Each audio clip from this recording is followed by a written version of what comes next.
السلام علیکم ورحمۃ اللہ وبرکاتہ، نحمدہ ونصلی علی رسولہ الکریم، اما بعد۔ حضرات سامعین کرام، آج آپ حضرات کی خدمت میں عیدین کی نماز کی نیت اور طریقہ پیش کرنا چاہتا ہوں۔ توجہ سے سنیں تاکہ عید کی نماز میں ہماری غلطیاں نہ ہوں۔ سب سے پہلے نیت کرنی چاہیے۔ نیت نام ہے دل کے ارادے کی۔ اگر کسی نے دل میں نیت کر لی تو ان کی نماز ادا ہو جائے گی، زبان سے کہنا ضروری نہیں ہے۔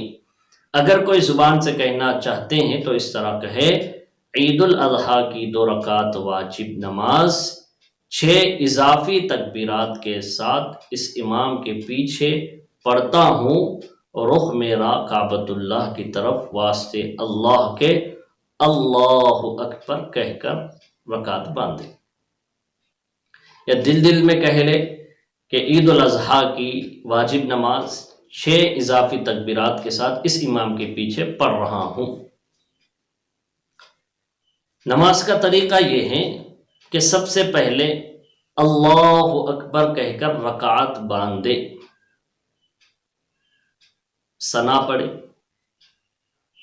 ثناء پڑھنے کے بعد زائد تکبیرات، اضافی جو تکبیرات ہے وہ تکبیرات کہے۔ اللہ اکبر کہہ کر ہاتھ چھوڑ دے، پھر اللہ اکبر کہہ کر ہاتھ چھوڑ دے، تیسری مرتبہ اللہ اکبر کہہ کر ہاتھ باندھے، سورہ فاتحہ ضم سورہ، پھر یہ رکعت رکوع سجدے سے مکمل کی جائے گی۔ پھر دوسری رکعت میں کھڑے ہوں گے، سب سے پہلے سورہ فاتحہ، اس کے ساتھ کوئی سورۃ، پھر رکوع میں جانے سے پہلے اضافی تکبیرات کہی جائے گی۔ اللہ اکبر ہاتھ چھوڑ دے، اللہ اکبر ہاتھ چھوڑ دے، اللہ اکبر، تیسری تکبیر کو بھی ہاتھ چھوڑ دے، چوتھی مرتبہ تکبیر کہتے ہوئے رکوع میں جائے، اللہ اکبر کہتے ہوئے رکوع میں چلے جائے، پھر نماز مکمل ہوگی، خطبہ ہوگا۔ اس طرح عید کی نماز مکمل کی جاتی ہے۔ اللہ تعالیٰ عید کی نماز میں غلطیوں سے ہماری حفاظت فرمائے اور ہماری عید کی نماز کو قبول فرمائے۔ والسلام علیکم ورحمۃ اللہ وبرکاتہ۔